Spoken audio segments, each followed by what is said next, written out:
Hello and welcome to Meet Newport School District, a sub-series of Meet Newport. Today we have Steve Bouldin, principal of Newport High School, with us today. Thank you, sir, for joining us. Absolutely, thank you. So let's just start at the very beginning. Where did you grow up at? I grew up in the state of Texas, and in a little small town called Navasota, Texas, was my hometown. A little bit bigger than Newport. They've grown over the years, and that's where I went to high school, and most of my family was from. So kind of coming to Newport, is that kind of similar to the town size, town feel? Navasota is now a little bit bigger than Newport. They've grown up in the past probably 10 to 15 years quite a bit. But whenever I was living there, it was kind of a small town, kind of just like Newport, yeah. All right, so can you talk a little bit about what your kind of family looked like when you were growing up, and now what it looks like now? Absolutely. So grew up with mom and dad, my brother and sister. All of them in some way, shape, or form were involved in law enforcement and everything. And somehow I got out of the family and didn't go into law enforcement. I went into education instead. So that's kind of been my past with my family. So my current family, my wife and I have been married for just over 7 years. Between us, we have a big, huge blended family of 6 boys aging from 23 years old to 13 years old. My wife is a first grade teacher in the Riverside School District.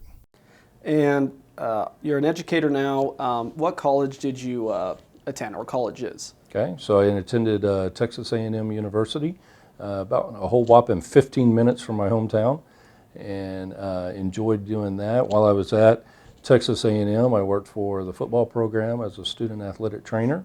Worked with various other sports as well, but football was my main sport, working with them. So you've got a pretty strong sports background then? Absolutely. Did a lot of coaching and everything while I was teaching as well. And you said that you coached like 7 different sports at a time, right? I've coached anywhere from football, basketball, softball, baseball, track, a little bit of everything. Somebody offered me a volleyball job one year.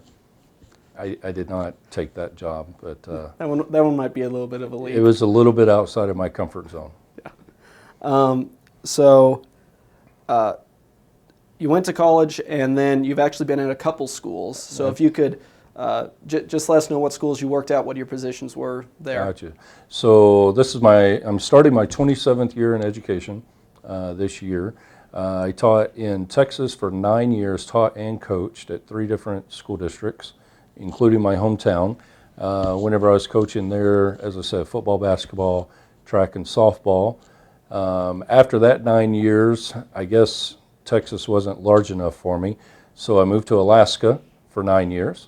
And while in Alaska, I was at North Pole High School, home of the Patriots, and there I was the head basketball coach.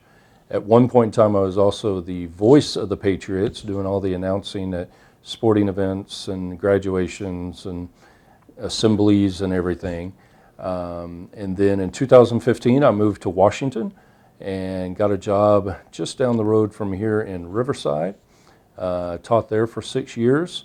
At that time, I was chasing around my sons doing sports and different things, so I decided not to get back into coaching, and I crossed over to the dark side and did a little bit of refereeing in football and softball, umpiring in softball, but enjoyed my time refereeing on the football field until I got into the admin world a couple years ago. I was hired at Lewis and Clark High School and spent 1 year there before coming to Newport. All right. And when you came to Newport, it was kind of right after COVID. Mm-hmm. And COVID was, I think everyone would agree, was a really tough time for schools. Right. So why did you choose Newport at that time? Chose Newport, the job opened. Mr. Poncho decided to move on to a different school, and a very good friend of mine down in Riverside, kind of a mentor, middle school principal down there, told me about the job opening, and initially I was like, no way, I'm not ready to make that jump. And then I talked to a couple other people, and they had all mentioned, hey, Newport's open, it'd be a great fit for you. So I started digging into Newport a little bit. I didn't know very many people up here. and just kind of getting online, digging into the community, what's going on in Newport, and just kind of figured out that Newport's a small town place that has a great community and a great high school, great bunch of kids, and that's what everybody kept telling me was the community and the kids, the community and the kids. So it just felt like the perfect time and the perfect fit. So I was able to make that jump and luckily landed here in Newport. So what's been some of the main differences? You mentioned that you were in admin. Were you an assistant principal? I was a principal assistant at Lewis and Clark High School. Okay. So was it a tough jump? Was it a big jump becoming a principal up here? It was definitely a big learning curve because now all the decisions come to you. Whereas whenever I was at Lewis and Clark, I was kind of the lower man on the totem pole and everything, and was able to look up a lot to the other assistant principals and the principal and everything, making those decisions. As you can imagine with Lewis and Clark, a much larger school, much larger admin team, so a lot of different things were going on there at the same time. We have a lot of those things here at Newport, just on a much smaller scale, which I personally enjoy a lot. Okay. So let's go kind of to your first year. Your first year at Newport. You mentioned some of the learning curves. What kind of surprised you, or pleasantly surprised you about Newport, or negatively surprised you? You know, the positive surprise is just how great the kids are in this learning community, how welcoming they were, getting into the building and just learning who these kids are, and it's been a great transition. I love that part. But even meeting parents and community members and how supportive they are, that has probably been the largest positive that I've noticed coming to Newport. In a school that I was in previous, such as Lewis and Clark, where you've got, at the time, I think 1,800 students, you don't get that personal connection. And so you don't get to meet everybody all the time, all the parents. And so I just love that small town community feel that was happening here. So you're on your second year now, and you kind of had a year to settle in, see what it's all about.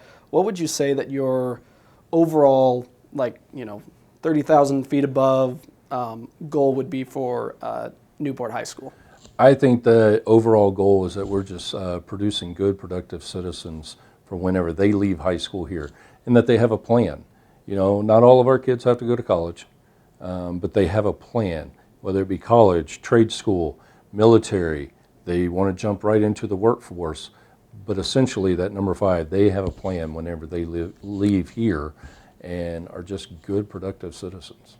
As we're doing this interview, we're kind of towards the end of homecoming week, and if you could just talk a little bit about what the school's plans are, especially for the parade, football games, stuff like that, and what makes this a really good environment during homecoming. It's been a great week. Our kids started the week decorating the hallways in their themes for their individual classes. They put in their own time on Saturday to come up here and do the decorations. The halls have been great all week. Spirit has been every single day with all the dress-up days and everything in homecoming.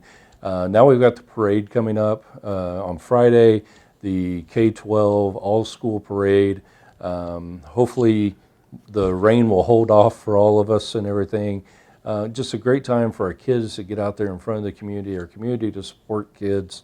And then the Friday night football game against that little team down south there, Riverside Rams. Kind of one of those things that gets me because I really want to take it to Riverside on that. But it's going to be a great game. Our royalty, homecoming royalty, will be introduced at halftime. And then Friday evening after the game, the sophomore class is hosting a homecoming dance. They've got great plans for food and fun and music and having a great time that evening. All right, and our final question, since you have the opportunity to kind of talk to the community outside, just the school walls, what would be something you'd like to say to them? To the community in Newport, surrounding areas, I just say thank you for welcoming me into Newport this past year and now into my second year. Know that my door is open. Feel free to come in and talk to me. If you have any concerns with things going on at the school, let me know. Shoot me an email. Shoot me a phone call, whatever it is. Let's get together and talk about it.